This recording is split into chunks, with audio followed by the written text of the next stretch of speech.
কিছুদিন আগে আমরা গেছিলাম মনসাদ্বীপ রামকৃষ্ণ মিশনে, সেখানকারই সব এক্সপিরিয়েন্স আপনাদের সঙ্গে শেয়ার করি। ভোরবেলায় 5:30তেই গেট খুলে যায়, আর বাইরের কি দৃশ্য! হ্যাঁ, পুরো চারদিকে কুয়াশা ভর্তি একদম। তার মাঝখান থেকে ঠাকুরের মুখ দেখা যাচ্ছে হালকা করে। ওই আমাদের ঠাকুর। জয় ঠাকুরের জয়। যাওয়া যাক ঠাকুরের দিকে। পুরো চারদিকে কুয়াশাই কুয়াশা, ভর্তি কুয়াশা। এখানে প্রচুর প্রচুর উড়িত্তারিকা। দেখুন কত বড় বড় এখানে বাঁধাকপি হয়েছে। এই দেখুন, এই দেখুন কত বড় বড় বাঁধাকপি। ও বাবা, প্রচুর ফুলকপি, বাঁধাকপি সব কিছু এখানে। মানে এখানে স্বনির্ভর বলতে গেলে। বাবা কত বড় লাউ ডাঁটা, ও দেখবার মতো। এখানে যেখানে হয়েছে সেখানের মধ্যে মাটির সঙ্গে গাছ বসিয়ে দেওয়া হয়েছে। আর ওই উঁকি মারছে সূর্যি মামা। ওই দেখুন সূর্যি মামা উঁকি মারছে। কালকে ডেটে দেখি যে ভোর ভোর যদি উঠতে পেরেছি তাহলে কালকে এ করব। নতুন বছরে কিন্তু ঘোরার জন্য এটা কিন্তু দারুণ একটা জায়গা। ঠান্ডা নে কনকনে হাওয়া, দারুণ উপভোগ করতে পারবেন। এমনিতেই তো শরীর সুস্থ হয়ে যাবে এখানে এলে। আচ্ছা চলুন ধান ঝাড়াইয়ের জায়গায় যাই, ওখানে প্রসেসিং অলরেডি শুরু হয়ে গেছে। কালকে যে উড়িয়েছিলাম ধান, আচ্ছা, এগুলো সব 50 কেজি? 60 কেজি করে আছে। আচ্ছা, এগুলো সব কটাই 60 কেজি? না, সেটা কম আছে। সেটা এখন ঠিক মতো ওজন করা হয়নি। যখন যাবে মালটা তখন পালাই ওজন করে করা হয়। এটা হচ্ছে মৎস্য প্রকল্পের এরিয়া, এখানের মধ্যে মাছ চাষ করা হয়। এইটা হলো কৃষি বিভাগ ও মৎস্য বিভাগ, যেটা কিছুক্ষণ আগে দূর থেকে দেখিয়েছিলাম। ওই ব্রেকফাস্টের ঘন্টা বেজে গেল, এবার ব্রেকফাস্টের টাইম। আজকের মেনুতে ছিল ডাল পুরি, চা আর তার সাথে আলুর দম। ও হো হো হো হো হো। চলুন এবার রান্নাঘরটায় যাওয়া যাক। এই দেখুন গড়াইদা ডাল পুরি ভাজছে। বিশ্বাস করুন কিচেনটা এত হাইজেনিক না, পুরো আমাদের হোটেলের মতো নিট অ্যান্ড ক্লিন। আচ্ছা, এইটা হলো গিয়ে ড্রাই স্টোর কাম অ্যাডমিন এরিয়া। এখানের মধ্যেই ভান্ডারী মহারাজ সমস্ত কিছু হিসেব নিকেশ করেন এবং ফ্রিজের মধ্যে সমস্ত পেরিসেবল আইটেম রাখা থাকে। এই দেখুন, এটা হকে বলা হয় ভেজ প্রেপ আমাদের হোটেল ইন্ডাস্ট্রি ল্যাঙ্গুয়েজে। এখানে সমস্ত সবজি টবজি কাটিং করা হয়। আর এটা হচ্ছে পটওয়াশ এরিয়া। কেউ বলবে হোটেলের সঙ্গে কোনো অ্যাঙ্গেল থেকে কম?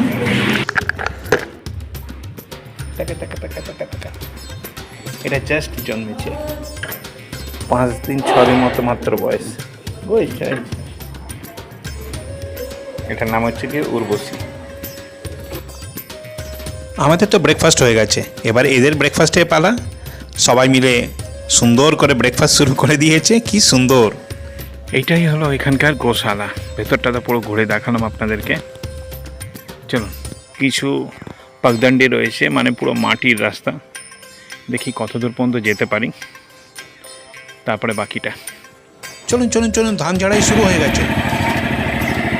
দেখুন ধানটাকে তো ক্ষেত থেকে তুলে এনেছে, নিয়ে ধানের গাছগুলো এই তো পেছনে তো জাস্ট এইরকম করে ধানের গোলার মধ্যে রাখা ছিল। এবার ওগুলোকে কালকে ঝাড়িয়েছে।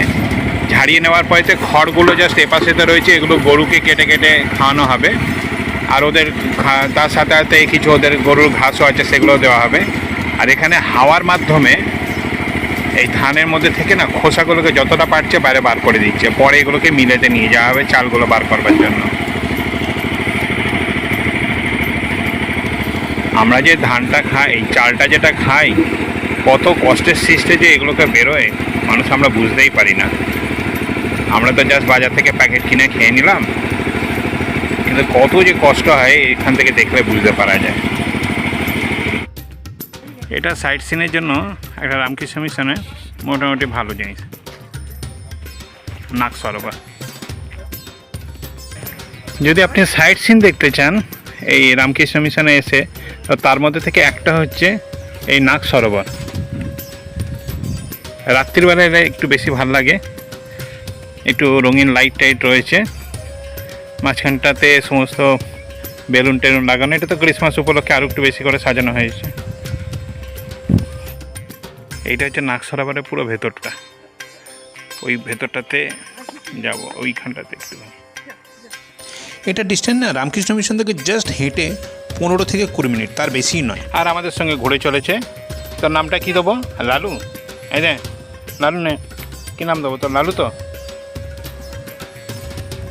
ওই মাঝখানেতে দেখুন বাসুকিনাগের ওপরেতে কৃষ্ণ ঠাকুর, ওইখান থেকে রাত্রিবেলা ফোয়ারা ছাড়া হয়।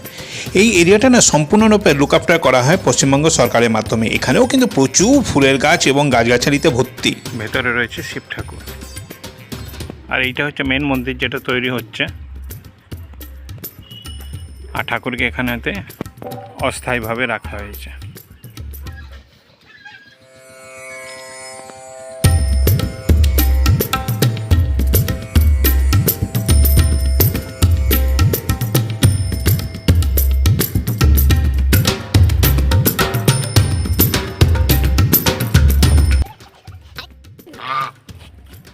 ওইটা তো তোকে আমি কালিয়ে দেবো।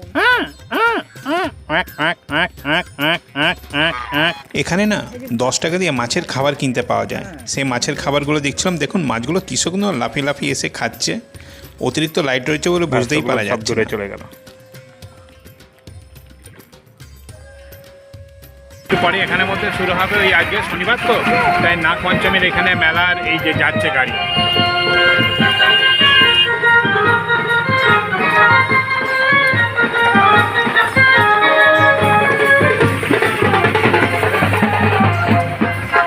বহু কিন্তু এনজয় করা যায়।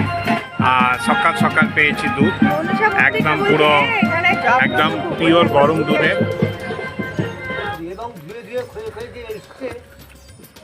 কলকাতাতে না এই গরুর দুধ পাওয়াটা ইম্পসিবল জিনিস, সব প্যাকেটের দুধ, কিন্তু গ্রামাঞ্চলেতে এই গরুর দুধটা খুব পাওয়া যায়, একদম পিওর গরম গরম, হেভি সুন্দর টেস্ট। এবার চলেছি আজকের দুপুরের প্রসাদ পেতে। তো 12টা থেকে প্রসাদের টাইম। আজকে শুনেছি আবার নাকি মাংস হবে, মানে হবে তো নিশ্চিত ভাই, নিশ্চিত দেখলাম। তো ভেতরে চলেছি এবার। এটা তো হচ্ছে ডাইনিং স্পেস, যেটা অনেকবার দেখিয়েছি। একটা মজাদার জিনিস হচ্ছে সকালে দেওয়া হয় ফাইবারের এই ঘন্টা পড়ছে খাবারের জন্য। ওই যে সকালে দেওয়া হয় ফাইবারের প্লেট, দুপুরে হচ্ছে কাগজের প্লেট, রাত্রিরে হচ্ছে স্টিলের প্লেট। এটা কিন্তু স্পেশালিটিটা আমি লক্ষ্য করছি এখানকার। প্লেটে এসে গেল বাসন্তী পোলাও আর আলুদম। দাঁড়ান প্রেয়ারটা আগে করে নিই।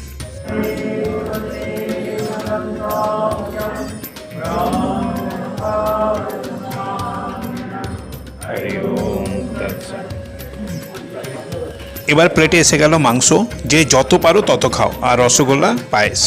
আজকে বিশাল বড় খাবার খেলাম, ঠিক আছে। বাসন্তী পোলাও, কাজু কিশমিশ সব কিছু দিয়ে, তার সাথে ছিল আলুর দম, আবার চিকেন, যে যত পারে নিতে পারে, কোনো রেস্ট্রিকশান নেই।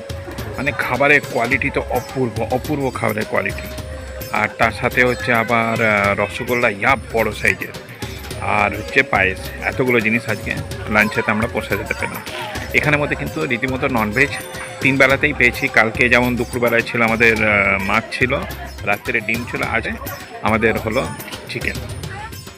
এখানকার প্রাইমারি স্কুল, এটা দেখে মনে হচ্ছে সাইকেল স্ট্যান্ড।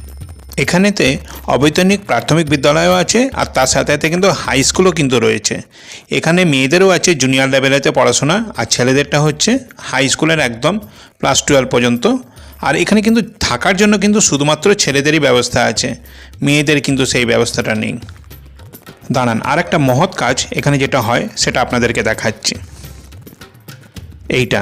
এটা হলো গিয়ে ফ্লাড রিলিফ সেন্টার। যখন মানুষের কোনো রকম বিপদ আসে প্রাকৃতিকভাবে, এইখান থেকেই সাহায্য করা হয়। এইটা হচ্ছে রামকৃষ্ণ মিশনে হাই স্কুল। এটা ওই পেছন দিক করে চাষবাস হয়। বাবা কি বিশাল বড় স্কুল। আর এখানে হচ্ছে ফুটবল, ক্রিকেট সব বাচ্চাদের খেলাধুলা হয়। এবার এসে গেলাম আমরা বিকেলের জলখাবারের সময়তে।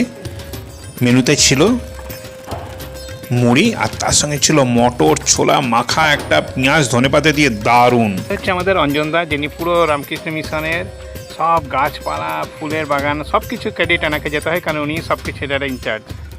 ফুল গাছের ব্যাপারে কিন্তু ওনার এক্সপিরিয়েন্স দারুণ, কোন সিজনে কোন ফুলটা হবে সব উনি জানেন। এটা হলো গোলাপ বাগান, একদম মহারাজারা যেখানে থাকেন ঠিক তার সামনেটাতে এটা তৈরি করা। বাবা কত বড় বড় গোলাপ। এবার আমরা চলেছি সবজি বাগানের দিকে। এমনিতে তো ওখানে তো প্রচুর সবজি হয়েছিল, এখানে আবার নতুন ধরনের সিম গাছগুলোকে কি সুন্দর ঝুলিয়ে ঝুলিয়ে চাষ করা হয়েছে। এই যে সব সিম গাছ, সব সিম গাছ। হ্যাঁ, এইখানে হচ্ছে টমেটো গাছ। দেখ মানে জল যাতে না বসে, মাঝখান দিয়ে জল যাচ্ছে যাতে খালের মতো জল কেটেছে, গাছগুলো জল পায়। এই যে যে ছোট ছোট সব টমেটো হয়েছে, সব টমেটো হয়েছে। এটা হচ্ছে ফুলকপির, ওদিকের বাঁধাকপি ফুলকপি গাছটা আরো একটু বড় ছিল। এই দেখ কত টমেটো, কত টমেটো। হই হই হই হই হই হই।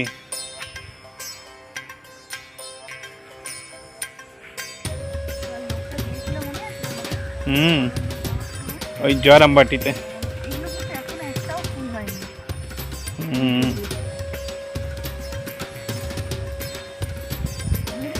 লাউ পাতাই হয়নি, অথচ লাউ হয়ে গেছে। দেখ তিনটে জালি পড়ে গেছে। এবার টেকনিকটা জানে ভাই। সব ফটোর মাঝখান ওইখানে হচ্ছে মনে হচ্ছে পালং শাক, মানে সব ফটোর মাঝখান কেয়ারি। হ্যাঁ, মাঝখান থেকে জলটা দিয়েছে রে, ওই জলটার থেকে কিন্তু টানছে মাটির জল, ও আলাদা করে জল দিতে।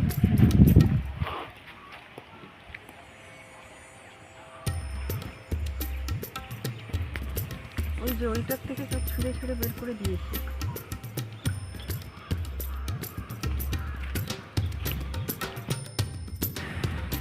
মনটা না আজকে সত্যি বড্ড খারাপ লাগছে। যেদিনকে এখানে এসেছিলাম না, মানে যেদিনকে আসছিলাম, এত লম্বা বাস জার্নি, এত মানে লঞ্চের টাইমিং মানে ডিলে করেছে, 2.5 ঘন্টা ধরে বসে থেকেছিলাম, এত এত এত এত সমস্যার সম্মুখীন হয়েছিলাম না, বিশেষ করে মানে মনে হয়েছিল না যে এখানে দ্বিতীয় দিন কখনো ফের আসবো। কিন্তু বিশ্বাস করবেন না, মানে আজকে সত্যি খুব মন খারাপ করছে যে আর কিছুক্ষণ পরেই আমাদেরকে চলে যেতে হবে। কিন্তু কী করা যাবে, কোনো তো উপায় নেই, পরের বছরে আবার আসবো। কারণ আনন্দ তো চিরস্থায়ী থাকে না আমাদের সঙ্গে। আবার যাব, আবার নিজেদের সেই ওয়ার্কিং এরিয়াতে আবার ভিড়ে যাব, আবার সেই ধীরে ধীরে ধীরে ধীরে আবার কাজের মধ্যে বিজি হয়ে যাব। তবে হ্যাঁ, একটা জিনিস অবশ্যই বলবো, কি জীবনেতে যদি শান্তি পেতে চান, সত্যি সত্যি যদি শান্তি চান যদি জীবনেতে, না বছরেতে কমপক্ষে একবার কমপক্ষে রামকৃষ্ণ মিশন বা এইরকম কিছু গ্রামাঞ্চল এরিয়াতে অবশ্যই ঘুরে যান। দেখুন, রামকৃষ্ণ মিশনে তো অবশ্যই তো আপনি তো শান্তিটা তো পাবেন, এটা ন্যাচারাল জিনিস। এখানে আমাদের প্রার্থনা সব কিছু দেয়, কিন্তু তার সাথে সাথে না মানে এখানকার এই মনোরম পরিবেশ না মানুষের মনটা ভরিয়ে দেয়। জয়রামবাটি ঘুরেছি, কামারপুকুর ঘুরেছি, ওপাশে রাঁচি রামকৃষ্ণ মিশন ঘুরেছি, তারপর হচ্ছে বেনারস রামকৃষ্ণ মিশন, হেন রামকৃষ্ণ মিশন নেই যেটাতে যাইনি, তো সেরকম এখানেও তো এসেছি। কিন্তু এই গ্রাম্য পরিবেশ ছেড়ে না আর না মনে হচ্ছে না শহরে ফেরত যাই, কিন্তু কী করবো, যেতে তো হবেই। তো ঠিক আছে, এরপরে আবার কোনো একটা ব্লগেতে আপনাদের সঙ্গে ফের থেকে দেখা হবে। ততক্ষণের জন্য টাটা, বাই বাই।